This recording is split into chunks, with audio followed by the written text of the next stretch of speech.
द्रोणाचार्य की आत्मकथा भाग 8। इधर पांडव विराट नगर में अपना नाम पता परिवर्तित कर परिचारक के रूप में राजा विराट के भवन में कार्यरत थे। सब कुछ सामान्य रूप से बीत रहा था। इसी बीच विराट की महारानी का भाई कीचक द्रौपदी के सौंदर्य पर इतना आसक्त हुआ कि प्रणय याचना कर बैठा। द्रौपदी ने सारे घटनाक्रम से भीम को अवगत करा दिया। भीम सायंकाल स्वयं द्रौपदी बनकर उससे मिलने पहुंचे एवं उसकी हत्या कर दी। इस घटना से लोगों को उनकी शक्तिमत्ता का परिचय मिल गया। इस सूचना से भी दुर्योधन को पांडवों के यहाँ होने की प्रबल संभावना प्रतीत हुई, क्योंकि कीचक जैसे शक्तिशाली का वध करना अत्यंत कठिन था।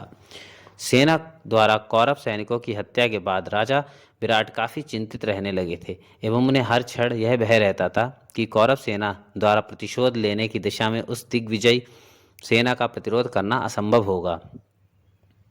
वैसे भी विराट जैसे क्षेत्रीय राजा का कौरवों जैसे विश्वविख्यात साम्राज्य की सेना से युद्ध करना एवं विजय की कामना करना स्वप्न में ही सत्य हो सकता था। कीचक की मृत्यु के बाद से विराट कुछ सशंकित अवश्य रहने लगे थे।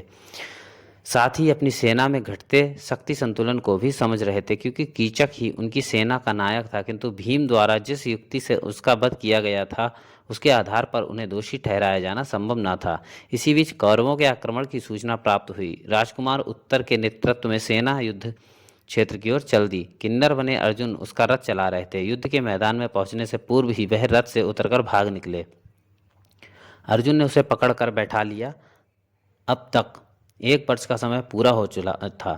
किन्नर रूप त्याग कर अर्जुन ने वन में छिपे अपने धनुष बाण को खोजकर उसे वीरोचित रूप से धारण किया एवं शंखनाद कर अपनी उपस्थिति का अनुभव कराया। एक सनसनाता बाण मेरे कदमों के पास आकर गिरा। इस प्रकार वीरोचित रीति से उसने मुझे प्रणाम किया। इसी प्रकार भीष्म, कृपाचार्य आदि को भी उसने प्रणाम किया। इसके पश्चात धुआंधार युद्ध प्रारंभ हो गया। अर्जुन आज अत्यंत चुनौतीपूर्ण युद्ध कर रहा था। सामरिक दृष्टि से भी वह अपनी सेना के साथ सुदृढ़ स्थिति में था। हमारी सेना को उस क्षेत्र की भौगोलिक जानकारी न होने के कारण अत्यंत कठिनाई का सामना करना पड़ रहा था, जबकि विराटनगर की सेना वहां से के वनाच्छादित क्षेत्र से भली भांति परिचित थी। देखते देखते कौरव सेना उस बीहड़ क्षेत्र में चारों ओर से घिर गई एवं भीष्म तथा मेरे धनुर्विद्या विशारद होने का दंभ पल भर में ढह गया।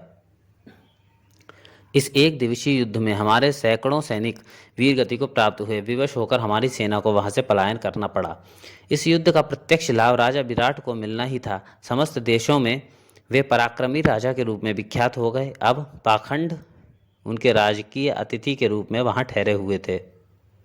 अब पांडव उनके राजकीय अतिथि के रूप में वहां ठहरे हुए थे। इस घटना से समस्त कौरवों को गहरा धक्का लगा। साथ ही यह आभास भी हो गया कि अन्य राजाओं के सहयोग बिना युद्ध जीतना संभव नहीं है। दुर्योधन ने आर्यावर्त के समस्त राजाओं से तदनुसार संबंध बनाने की कार्य प्रणाली प्रारंभ कर दी थी।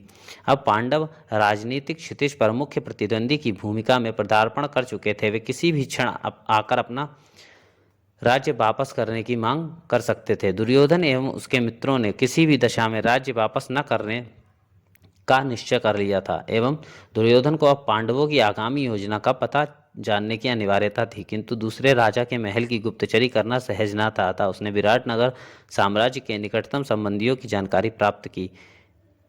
इनमें अनेक ऐसे लोग भी थे जो हस्तिनापुर साम्राज्य की प्रजा के थे। इनमें से कुछ विश्वस्त सुशिक्षित युवकों को पर्याप्त प्रलोभन देकर एवं बाह्य रूप से प्रताड़ित करके विराटनगर भेज दिया।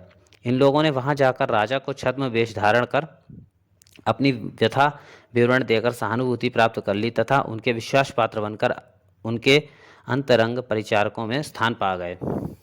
धीरे धीरे यही लोग अधिक धनार्जन के लोभ में विराटनगर की समस्त सूचना को दुर्योधन तक पहुंचाने लगे। इसी बीच एक दिन उपरोक्त माध्यम से ज्ञात हुआ कि राजा विराट अपनी पुत्री का विवाह अर्जुन के सुभद्रा से उत्पन्न पुत्र अभिमन्यु से कराने जा रहे हैं। इस विवाह के समय श्री कृष्ण एवं अन्य राजाओं के भी वहां पहुंचने की प्रबल संभावना थी। साथ ही भावी रणनीति पर भी विचार विमर्श होना निश्चित था। एक दिन प्रातःकाल मैं गंगापुत्र भीष्म से मिलने उनके आवास पर गया। भीष्म उस दिन अत्यंत दुखी दिखाई दिए। मैंने उनसे इनका कारण पूछा। वे कहने लगे, आचार्य, मैं दिन पर दिन इस साम्राज्य के लिए बीते समय की वस्तु की भांति दूर से देखने योग्य बनता जा रहा हूँ। शासन के सारे निर्णय मेरी उपेक्षा करके हो रहे हैं। यहाँ तक स्थिति निर्मित हो गई है कि अब सैन्य अभियानों की सूचना से ही मुझे अवगत कराया जाता है। नीतिगत निर्णयों की भनक तक मुझे नहीं लग पाती। शासन के उच्च पदाधिकारी अब मेरी छांव से भी बचने का प्रयास करते हैं। संधि विग्रह के सारे निर्णय अब दुर्योधन की इच्छा से निर्धारित होते हैं। मेरा तो मन करता है कि मैं भी माता सत्यवती के ज्येष्ठ पुत्र कृष्ण द्वैपायन की भांति अरण्यवास कर शांति लाभ करूं। मैंने उत्तर दिया, भीष्म, फिर आपकी उस प्रतिज्ञा का क्या होगा जिसके अनुसार आपने यावत जीवन हस्तिनापुर की छत्र रक्षा का निर्मम दायित्व स्वेच्छा से वर्ण किया है। भीष्म कुछ आहत स्वर में कहने लगे, आचार्य, मैं अपनी पारिवारिक कलह से अत्यंत त्रस्त हूँ। विराट नगर में उस दिन की पराजय को मैं भूल नहीं पा रहा हूँ। साथ ही अर्जुन के लोकोत्तर पराक्रम से मैं मन ही मन अभिभूत भी हूँ। उसने हम सबको अकेले ही थोड़े सैनिकों को लेकर जिस तरह परास्त किया, उससे आगे की स्थिति का आभास मिल गया है। दुर्योधन का दुराग्रह अपनी जगह पूर्ववत बना हुआ है। वह किसी दिशा में पांडवों का राज्य वापस देने वाला नहीं है। ऐसे में युद्ध के अतिरिक्त अन्य क्या विकल्प हो सकता है? यदि युद्ध हुआ तो अपने ही यहाँ तो परिवार को नष्ट करने का जुगुत्सापूर्ण कार्य वीरता के नाम पर करना पड़ेगा। जिस परिवार एवं वंश परंपरा को सुचारू रूप से संचालित करने के लिए कई बार लोगों की निंदा का पात्र बनना पड़ा, एक बार तो भार्गव परशुराम से भी युद्ध करना पड़ा, किंतु प्रतिज्ञा के रक्षार्थ उससे भी विचलित नहीं हुआ। अब उसी प्रतिज्ञा की रक्षा का संकट उपस्थित हो गया। मैं समझ नहीं पा रहा हूँ कि मैं अपने कर्तव्य का निर्धारण किस प्रकार करूँ। दुर्योधन जैसे अविनाशी, उद्दंड, अनुशासनहीन एवं आज्ञाकारी पौत्र की छत्र रक्षा करके या विनय मूर्ति, सज्जन, गुरुजनों का सम्मान करने वाले युधिष्ठिर को छत्र प्राप्त करने में सहयोग देकर उपरोक्त बातों तो इन दोनों के व्यक्तिगत गुणावगुण की हैं, जिनकी उपेक्षा नहीं की जा सकती। राजा के गुण दोष उसके अपने ना होकर समस्त जनता के हितों से संबंधित होते हैं। उसके सद्गुण जहाँ राष्ट्र की प्रगति का कारण बनते हैं, वहीं उसके दुर्गुणों के कारण देश को दुर्दिन देखने पड़ते हैं। अतः किसी दशा में गुण विहीन व्यक्ति को राजा बनाया जाना उचित नहीं हो सकता। जहाँ तक न्याय का प्रश्न है, पांडवों का राज्य उन्हें वापस लौटा देना ही न्यायपूर्ण है, परंतु राजनीतिक स्थिति ऐसा करने की अनुमति नहीं देती। यदि पांडवों को अनायास ही राज्य वापस मिल जाता है तो वे निश्चय ही अपने युद्ध अभियान द्वारा साम्राज्य विस्तार के कार्य में प्रवृत्त हो जाएंगे। उस स्थिति में उन्हें रोक पाना हस्तिनापुर साम्राज्य के नियंत्रण से बाहर होगा। जहाँ तक राजधर्म का प्रश्न है, दोनों पक्षों में से किसी के भी राजा बनने पर मेरी प्रतिज्ञा पर कोई प्रभाव नहीं पड़ता, क्योंकि दोनों ही कुरुकुल के उत्तराधिकारी हैं। जहाँ एक और दुर्योधन की व्यक्तिगत छवि के कारण मैं उसे युवराज बनाए जाने के विरुद्ध हूँ, वहीं दूसरी ओर पांडवों को राज्याधिकार देने में राजनीतिक पराभव प्रतीत होता है। इन्हीं द्वंद्वात्मक कारणों से मैं उद्विग्न हूँ एवं किसी निर्णय पर नहीं पहुँच पा रहा हूँ। देवव्रत भीष्म की उपरोक्त बातें मुझे उनकी कठिनाई एवं सोच का आभास दे रही थी। मैंने मन ही मन विचार किया कि ये पांडवों एवं कौरवों दोनों के हित चिंतक बनने की चाह में प्रारंभ से ही निर्णयग्रस्त बनते जा रहे हैं। अभी भी यह उसी सोच से प्रभावित है। यह एक और दुर्योधन की अवज्ञापूर्ण कार्यवाही की से क्षुब्धता भी प्रकट करते हैं, तो दूसरी ओर हस्तिनापुर के वर्तमान शासन के अर्थात तथाकथित कुशासन के प्रबल पक्षधर भी हैं। किसी दशा में भी यह शासन के निर्णयों के विपरीत नहीं जाना चाहते। ऐसे में परिवर्तन एवं सुशासन की व्यवस्था किस प्रकार संभव है? इन्हें परामर्श देना भी ठीक नहीं है, क्योंकि आज तक इनके सारे निर्णय एवं कार्य अपने पूर्वाग्रहों से ही प्रभावित रहे हैं एवं उनमें भावुकता का समावेश रहा है। शासन व्यवस्था कोरी भावनाओं से नहीं, प्रचंड बौद्धिकता एवं प्रजा की भावनाओं के समुचित सामंजस्य से संचालित होना चाहिए। जो शासन प्रजा के हितों की उपेक्षा करके सुदृढ़ साम्राज्य की कल्पना करते हैं, वे केवल रेत की दीवार उठाना चाहते हैं। जब काफ़ी समय बीत जाने के उपरांत भी मैंने कोई प्रतिक्रिया नहीं व्यक्त की तो वे पुनः कह उठे, द्रोण, तुमने अभिमत क्यों नहीं व्यक्त किया? मैंने अत्यंत संयत स्वर में उत्तर दिया, महात्मा भीष्म, मुझे अपनी सीमाओं का सम्यक अभिज्ञान है। आप इस राजवंश के वयोवृद्ध सदस्य होने के कारण, विश्व विश्रुत एवं विलक्षण पराक्रमी होने के कारण, त्याग एवं सदाचार के प्रतीक होने के कारण सर्वत्र प्रशंसा के पात्र हैं। आप जैसे योग्य राजनीतिज्ञ को परामर्श देने की योग्यता मेरे में कहाँ है? हाँ, इतना अवश्य कहना चाहता हूँ कि पूर्व निर्धारित अनुबंध को कार्यान्वित करना शासन के लिए बाध्यकारी है। पांडवों को वनवास भेजते समय शासन के प्रशासनिक निकाय द्वारा यह निर्धारित किया गया था कि पांडवों के यथा समय वापस होने की दशा में उनका राज्य उन्हें लौटा दिया जाएगा। अब ऐसा ना किया जाना क्या अपने द्वारा बनाए गए नियमों की अवहेलना नहीं है? रही बात साम्राज्य के विभाजन की, तो यह पहले क्यों नहीं सोचा था?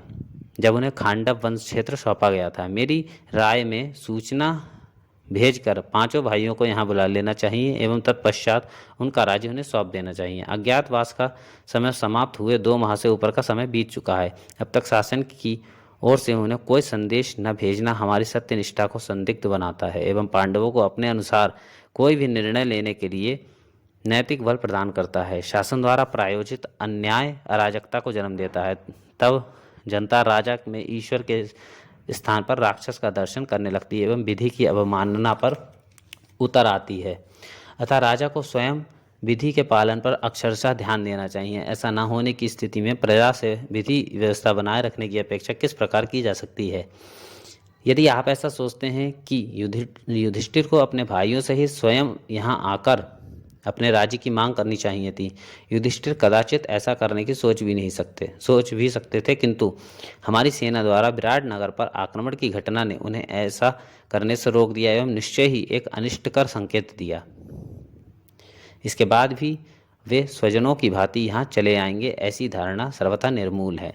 मेरी बात सुनकर भीष्म अत्यंत गंभीर होकर सोचने लगे। थोड़ी देर मौन रहकर फिर मुझसे ही पूछ बैठे, आचार्य, वर्तमान विसंगतियों के मध्य समाधान का कोई मार्ग खोजो एवं विनाश की विभीषिका से मानवता की रक्षा का कोई उपाय करो। मैं तो दोनों हाथ उठाकर चीख कर कह रहा हूँ, किंतु कोई मेरी बात सुनना ही नहीं चाहता। सब अपनी ही सुनाए जा रहे हैं। समझ में नहीं आता मैं विक्षिप्त हो गया हूँ या सारा समुदाय। मेरे समक्ष कभी दुर्योधन की आकृति आती है तो कभी युधिष्ठिर की और कभी चर्म चक्षु धृतराष्ट्र की, कभी कभी बांसुरी वादक योगेश्वर श्री कृष्ण की बांसुरी की कर्णप्रिय स्वर लहरी गूंज उठती है और मैं भी उन्मुक्त हो उठता हूँ एवं सोचता हूँ कि कितना मूर्ख हूँ। हर क्षण साम्राज्य की चिंता में अपने को लगाए रहता हूँ, जो अकेला अब तक कठिन से कठिन परिस्थितियों में पांडवों की रक्षा करता आया एवं उन्हें निरंतर प्रगति के पथ पर अग्रसर करता आया, उसके रहते चिंता करने का क्या प्रयोजन। वही पांडवों को सद्बुद्धि देकर उचित मार्ग में प्रवृत्त करेगा। श्री कृष्ण के प्रति भीष्म के विचार सुनकर मुझे भी सुखद अनुभूति हुई। अब तक सूर्यास्त हो चुका था, अतः मैं संध्योपासन के निमित्त वहां से उठकर अपने आवास की ओर चला आया। प्रातःकाल जब मैं नित्य कर्म से निवृत्त होकर बैठा था, उसी समय विराट नगर से आए दूत ने अभिवादन कर मुझे युधिष्ठिर द्वारा प्रदत्त पत्र सौंपा, जिसमें अभिमन्यु उत्तरा के विवाह में पधारने की प्रार्थना की गई थी। दूत ने बताया कि वह राजा धृतराष्ट्र एवं पितामह भीष्म को निमंत्रण देकर मेरे पास आया है। मैंने उससे पांडवों का कुशल समाचार ज्ञात किया। उसने बताया कि पांडवों का अभिज्ञान हो जाने के उपरांत वे महाराज विराट के राजकीय अतिथि के रूप में वहां निवास करने लगे। इसी बीच एक दिन द्वारिका से वासुदेव कृष्ण अपने अनेक अनुचरों के साथ वहां पधारे। युधिष्ठिर ने अपने भाइयों के साथ उनका यथोचित सत्कार किया एवं अपनी व्यथा से उन्हें अवगत कराया। श्री कृष्ण ने व्यापक हित को दृष्टि में रखकर मानवता को विनाश से बचाने के लिए युद्ध न करने का परामर्श दिया। कृष्ण के इस परामर्श को सुनकर द्रौपदी ने अत्यंत भावुक होकर कहा, भैया कृष्ण, क्या अभी भी कुछ और अपमान का घूंट पीना शेष है। जिस राजसभा में विधि का उपयोग काल सापेक्ष होता है, वह सभा गंध रहित पुष्प की भांति अपनी आंतरिक सत्ता या शक्तिमत्ता से रहित हो जाती है। मेरे अपमान के समय किस विधि निषेध के प्रभाव में राजा सहित समस्त सभासद मौन रहने को बाध्य हुए थे। जिस राजसभा का एक भी सभासद उस पाशविक कृत्य के विरुद्ध अपनी प्रतिक्रिया देने में समर्थ नहीं हो सका, उस सभा को राजसभा कहने में मुझे लज्जा आती है। भैया केशव, तुम ही बताओ, क्या उस साम्राज्य के शासकों को से यह अपेक्षा की जा सकती है कि वे बिना युद्ध के हमारा राज्य हमें वापस कर देंगे। संधि का प्रस्ताव समानता में ही शोभा पाता है। एक रंक राजा से संधि की बात करके उपहास का ही पात्र बन सकता है।